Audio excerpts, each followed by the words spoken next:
ప్రియ దేవుని బిడ్డలారా, బైబిల్ చదవటం వినటం వల్ల మనలో విశ్వాసం పెరుగుతుంది. మన మార్గానికి త్రోవ చూపుతుంది. సమస్త జనులను శిష్యులనుగా చేయుడి మత్తయి 28:19 వచనంలో దేవుని వాక్యం తెలియచేస్తోంది. తెలుగు బైబిల్స్ను ఆర్ఆర్కే మూర్తి గారు రీసెర్చ్ చేసి విశ్లేషణ చేసిన బైబిల్లోని ప్రతి అధ్యాయాలను వచనాలను వరుస క్రమంలో అనగా ఆదికాండం నుండి ప్రకటనా గ్రంథం వరకు ఇవ్వబడుతుంది. ప్రతి ఒక్కరూ ఆధ్యాత్మికంగా విశ్వాసంలో బలపడి మీ జీవితంలో ఎదుర్కొంటున్న సమస్యల నుండి విడుదల పొందండి. ప్రతి ఒక్కరూ మీ దీవెన టీవీని సబ్స్క్రైబ్ చేసి ఈ వాక్యాన్ని లైక్ చేసి మీ మిత్రులకు బంధువులకు షేర్ చేయండి. దేవుని సువార్తను ప్రకటింపబడుటలో మీరు పాలిభాగస్తులు కండి. సోదరి సోదరులారా, ఈరోజు మనం యెషయా గ్రంథం 62వ అధ్యాయం అధ్యయనం చేయబోతున్నాము. మొదటి 7 వచనాలలో ప్రార్థనకు ప్రేరణ ఉన్నది. ఈ అధ్యాయంలో అభిషిక్తుడైన మెస్సీయా మాట్లాడుతున్నాడని గ్రహించాలి. యెరూషలేము నీతి న్యాయాలతో నిండినదై శాశ్వతంగా రక్షణను విముక్తిని అనుభవించాలని ప్రార్థన ఇందులో ఉంది. సీయోను నీతి సూర్యకాంతి వలె కనపడే వరకు, దాని రక్షణ దీపము వలె వెలుగుతూ ఉండే వరకు సీయోను పక్షమందు నేను మౌనంగా ఉండను. యెరూషలేము పక్షాన నేను ఊరుకుండను. యెరూషలేములో నీతి నిజాయితీ నెలకొనాలి. యెరూషలేమునందు రక్షణ దీపం మండుతున్న దివిటీలాగా ప్రజ్వలించాలి. జనములు నీ నీతిని కనుగొంటారు. రాజులందరూ నీ మహిమను చూస్తారు. నీ శోభను చూడగలుగుతారు. యెహోవా నియమించబోయే కొత్త పేరు నీకు పెట్టబడుతుంది. నీ కొత్త పేరును యెహోవాయే తెలియచేస్తాడు. నీవు యెహోవా చేతిలో భూషణ కిరీటమై, నీ దేవుని చేతిలో రాజకీయ మకుటమై ఉంటావు. నీవు అందమైన కిరీటమవుతావు. రాజ్య కిరీటమై వెలుగొందుతావు. విడువబడిన దానవని ఇక మీదట నీవు అనబడవు. నిన్నెవరూ ఆ మాట అనరు. పాడైనదని ఇకను నీ దేశాన్ని గూర్చి చెప్పబడదు. హెప్సీబా అని నీకు, బ్యూలా అని నీ భూమికి పేర్లు పెట్టబడతాయి. నీ పేరు ఇక మీదట హెప్సీబా, బ్యూలా. నీవంటే యెహోవాకు చాలా ఇష్టం. నీ దేశం వివాహిత స్త్రీ లాంటిది. హెప్సీబా, బ్యూలా. యెహోవా నిన్ను గూర్చి ఆనందిస్తున్నాడు. నీ దేశం పెండ్లి భార్య లాంటిది. యవ్వనుడు కన్యకను వరించి పెళ్లి చేసుకున్నట్లు నీ కుమారులు నిన్ను వరించి పెళ్లి చేసుకుంటారు. యువకుడు కన్యకను పెళ్లాడతాడు. అలాగే నీ పుత్రులే నిన్ను వరించి పెళ్లాడతారు. పెండ్లి కుమారుడు పెండ్లి కూతురిని చూచి సంతోషించే విధంగా నీ దేవుడు నిన్ను గూర్చి సంతోషిస్తాడు. వరుడు వధువును గురించి సంతోషించినట్లే నీ దేవునికి ఎంతో సంతోషం కలుగుతుంది. యెరూషలేమా, నీ ప్రాకారముల మీద నేను కావలి వారిని ఉంచాను. వారు నీ గోడల మీద కావలి కాస్తున్నారు. రేయైనా పగలైనా వారు మౌనంగా ఉండరు.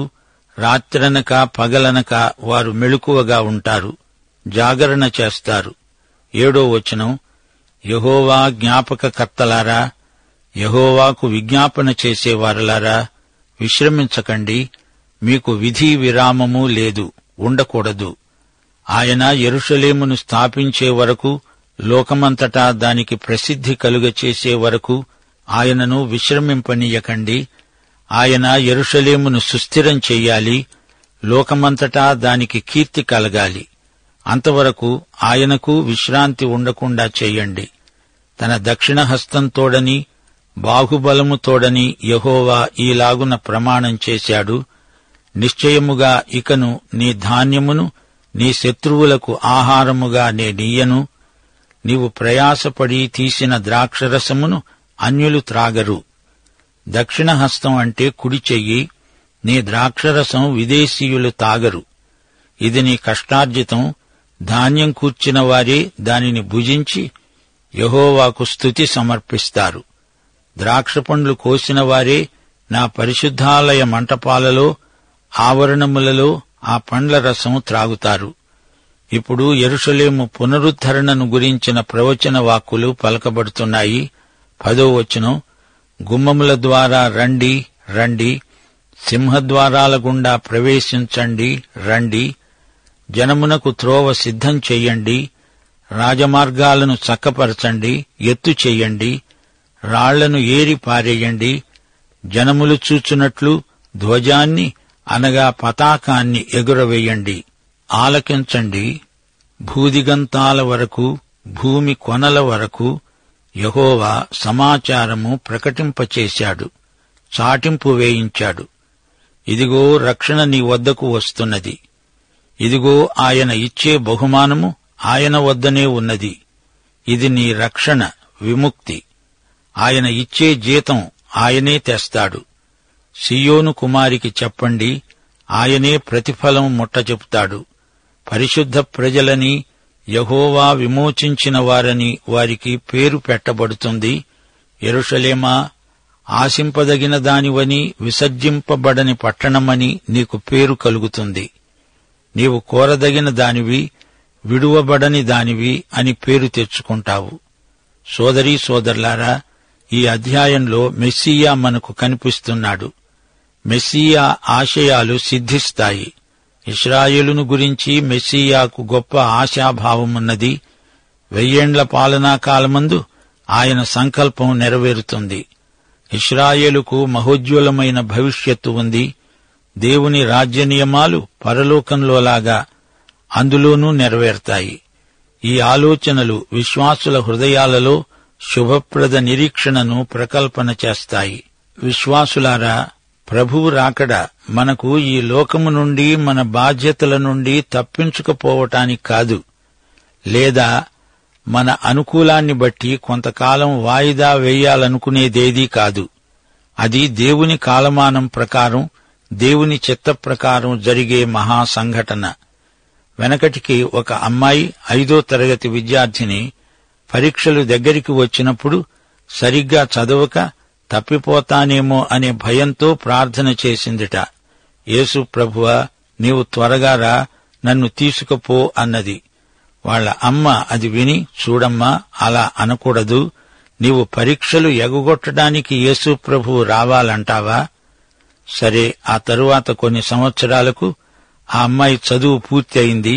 పెళ్లి రోజు తిరిగి ఆ అమ్మాయి ప్రార్థన చేసింది, యేసు ప్రభు, దయచేసి కొన్ని దినాల వరకు నీవు రావద్దు, నాకీ రోజే పెళ్లి కాబోతోంది.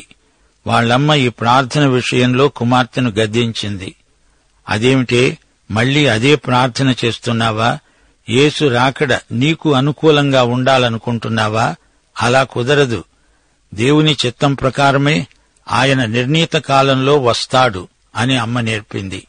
శ్రోతలు, యేసు రాకడ నిరీక్షణ మనలో పరిశుద్ధ జీవితానికి గొప్ప ప్రేరకం. మెస్సీయా సమాధానకర్త అయిన అధిపతి. ఆయన వస్తేనే కాని యెరూషలేముకు శాంతి సమాధానాలు కలుగవు. ఇది నిజం. యెరూషలేము పరిశుద్ధ నగరం. అంటే మహాపరిశుద్ధుడైన మెస్సీయా ఉంటేనే ఆ నగరం పరిశుద్ధం. సైన్యములకు అధిపతి అయిన యెహోవా ద్వారానే ఆ పట్టణంలో నీతి, శాంతి, సమాధానాలు నెలకొంటాయి. యెషయా ఒక ప్రవక్తగా మెస్సీయా రాకడను ఎంతో ఆకాంక్షతో నిరీక్షించాడు. విశ్వాసులమైన మనం కూడా ఆయన రాకడ విషయమై ఎంతో ఉవ్విళ్లూరుతున్నాము. ఆయన రావాలి, ఈ లోక సమస్యలు పోవాలి, గత్యంతరం లేదు. మెస్సీయా రాకడ అన్ని సమస్యలకు ఏకైక పరిష్కారం. ప్రస్తుతం సృష్టి యావత్తూ ఏకగ్రీవంగా మూలుగుతోంది. ఆయన రాకడకై ప్రతీక్షను వ్యక్తం చేస్తోంది. క్రైస్తవ యాత్రికుడా, అలసిపోయావా? విసుగు అనిపిస్తోందా? నిరుత్సాహపడవద్దు. ప్రభువు రాకడకు నీవు అభిముఖంగా పయనిస్తున్నావు. ఆయన అకస్మాత్తుగా వచ్చేస్తాడు. నిరీక్షణానందాన్ని కోల్పోవద్దు. త్వరలో ఆయన వచ్చి నిన్ను తండ్రి ఇంటికి తీసుకువెడతాడు. అది మహాగృహప్రవేశం, శుభవేళ. నూతన హృదయం, నూతన పరిసరాలు, కొత్త భూమి, కొత్త ఆకాశం. అది మన చిరకాల నిరీక్షణ. నీతి నివసించే రాజ్యం. మనకు కొత్త పేరు వస్తుంది. నీకు నాకు కొత్త పేరు పెట్టబడుతుంది. పాత పేరు పోయి కొత్త పేరు వస్తుంది. యెరూషలేము కూడా పాతది కాదు, అది నూతన యెరూషలేమవుతుంది. నవనూతనమై అందలి వాతావరణం శోభాయమానమై వెలుగొందుతుంది. మనకు మహోజ్వలమైన నిత్య భవిష్యత్తు ఉన్నది. విమోచన ఇశ్రాయేలు జాతికే కాదు, సంఘానికి కూడా విడుదలే. ఆ రోజు కోసం మనమంతా ఎదురు చూస్తున్నాము. ప్రియ యేసు రాకడ కోసమై ఎదురు తెన్నులు చూస్తున్నాము. ఆయన రాకడ ఇశ్రాయేలు జాతికి సువర్ణ యుగారంభం, శోభాతిశయం. ఇశ్రాయేలు భూషణ కిరీటం. అప్పుడు జాతీయంగా నింద తొలగిపోతుంది. ఇశ్రాయేలు పేరు హెప్సీబా బ్యూలా. ఆమె దేవునికి ఇష్టురాలు, పతివ్రత. ఆమె వివాహిత. బ్యూలా దేశం మనకు మధుర భావనలు కలిగిస్తుంది. యేసుక్రీస్తు శిలువవేత కాలం నుంచి ఇశ్రాయేలు విసర్జించబడింది. అయితే 1000 పాలనా కాలంలో ఆమె విడనాడబడింది కాదు. ఆమె హెప్సిబా. హెప్సిబా అంటే అసలు అర్థం ఆనందదాయకమైనది, ఆనందసీమ. ఆమె బ్యూలా, వివాహిత, పెండ్లి భార్య. ఆమె శ్రీమతి. ఆమె రాణి. ఆయన రాజు. మెస్సియా. మెస్సియా సన్నిధి ఆమెకు పెన్నిధి. ఆమె యందు ఆయనకెంతో ఆనందం. నా ప్రియ బ్యూలా అంటూ ఆమెను అనురాగంతో సంబోధిస్తాడు. యెరూషలేమును గురించి అందరూ ప్రార్థించాలి. యెరూషలేము క్షేమమును గురించి విశ్వాసులు విజ్ఞాపన చెయ్యాలి. జ్ఞాపకకర్తలారా, దేవునికి ప్రార్థన చెయ్యండి. సమాధానం కొరకు ప్రార్థించండి. యెహెజ్కేలు 21వ అధ్యాయం 27వ వచనం. ప్రభు అంటున్నాడు, నేను దాన్ని పడదోస్తాను. దాని స్వాస్థ్యకర్త వచ్చే వరకు అది నిలవదు. అప్పుడు నేను దానిని అతనికి ఇస్తాను. స్వాస్థ్యకర్త అనగా మెస్సియాయే. రాబోయే యుగానికి సంబంధించిన ప్రకటన, యెహోవా సమాచారం. భూదిగంతాల వరకు ఈ ప్రకటన అందాలి. రక్షణ సమాచారమిది. ఆయన బహుమానం తెచ్చి ఇస్తాడు. సార్వత్రిక రక్షణలో ఇశ్రాయేలు రక్షణ ఒక భాగం. ఇశ్రాయేలీయులకు కూడా సువార్త ప్రకటించబడాలి. ఈ రోజున మెస్సియా వారి రక్షకుడు. క్రీస్తు రెండో రాకడ అనగా ఆయన వచ్చి రాజ్యం స్థాపించే సంఘటన. ఆయన వస్తాడు, రాజ్య సంస్థాపనార్థమై వస్తాడు అనేది ఇశ్రాయేలు యొక్క నిరీక్షణ. మెస్సియా ఇశ్రాయేలుకు రక్షకుడు, రాజు, సంరక్షకుడు, విమోచకుడు. ఆ రోజున ఇశ్రాయేలు పరిశుద్ధ ప్రజలు అనే పేరు సార్థకమవుతుంది. అప్పుడది ఇశ్రాయేలుకు జాతీయ పునరుజ్జీవం. అంతేకాదు, ఈ భౌతిక భూతలం కూడా మార్పు చెందుతుంది. అది సువర్ణయుగం, అతి కాంక్షణీయమైన కాలం. సీయోను, యెరూషలేము, యూదా, ఈ మూడింటి చుట్టూ యెషయా ప్రవచనాలు తిరుగుతున్నాయి. గమనించండి, ఈ మూడు విడుదల పొందే వరకు దేవునికి విశ్రాంతి ఉండదు. ఇశ్రాయేలు విమోచనలో అన్యజాతులు, అన్ని జాతులు దేవుని నీతి అంటే ఎలాంటిదో ప్రత్యక్షంగా తెలుసుకుంటారు. ఇశ్రాయేలు సార్వభౌముడైన యెహోవా మహిమను లోకమంతా తేరిచూస్తుంది.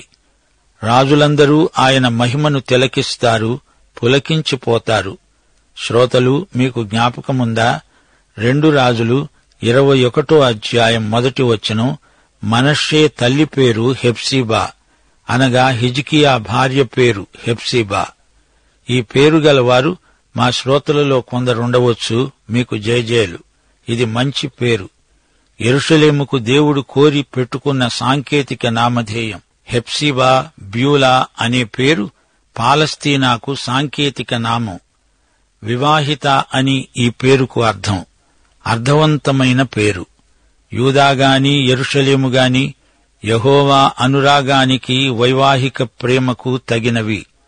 యువకుడు కన్యకను పెళ్లాడినట్లు ఇశ్రాయేలు కుమారులు వచ్చి పాలస్తీనాలోని తమ వారితో సంయుక్తమవుతారు.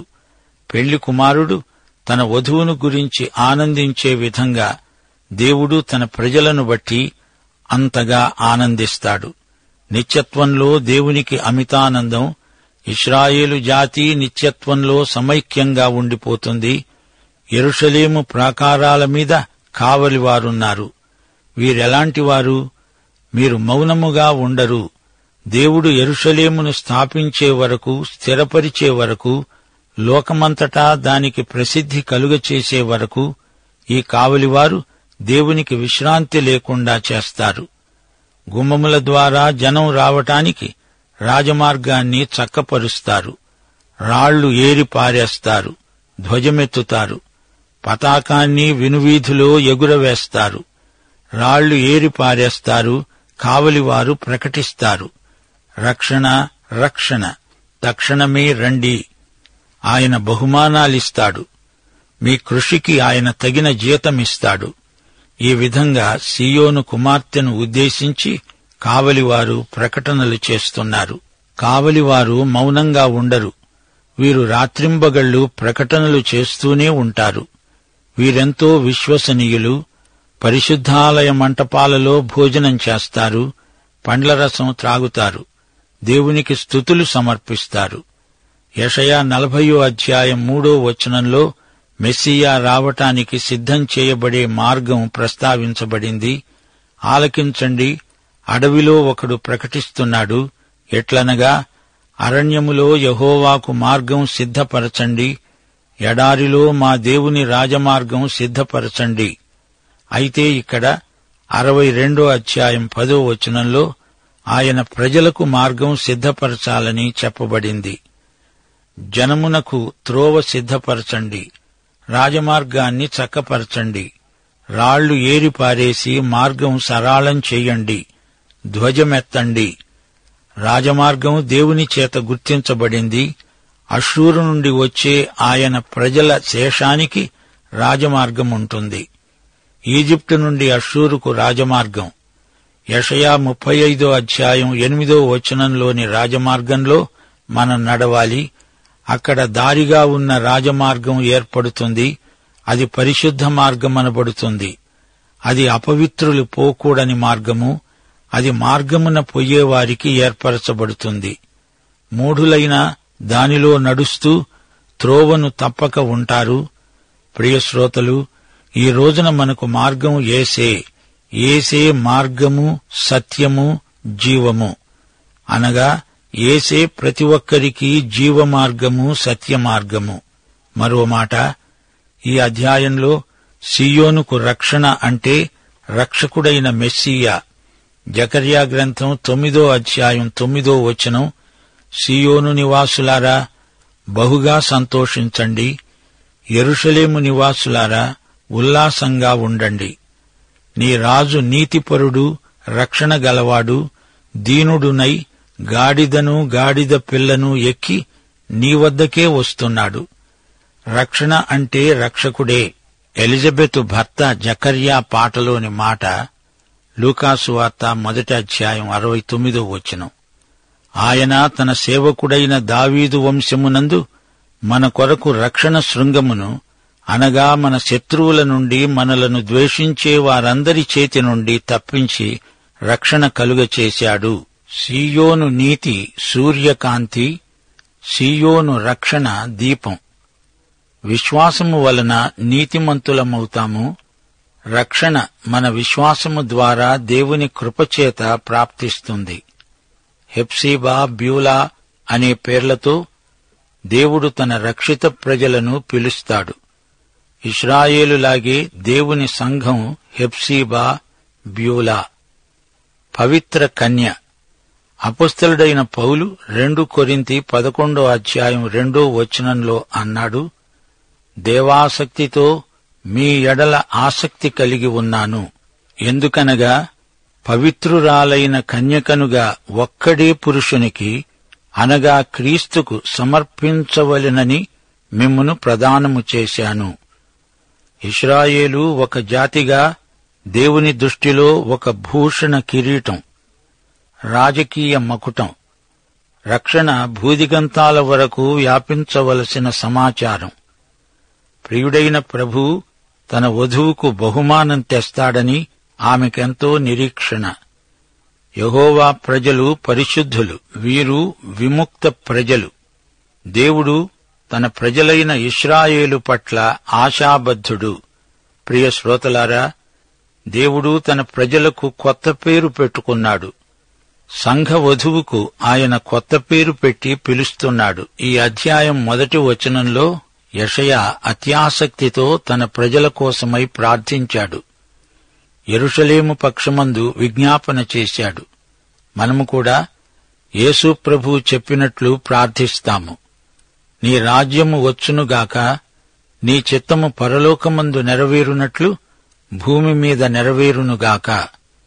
యెషయా గొప్ప ప్రార్థనాపరుడు.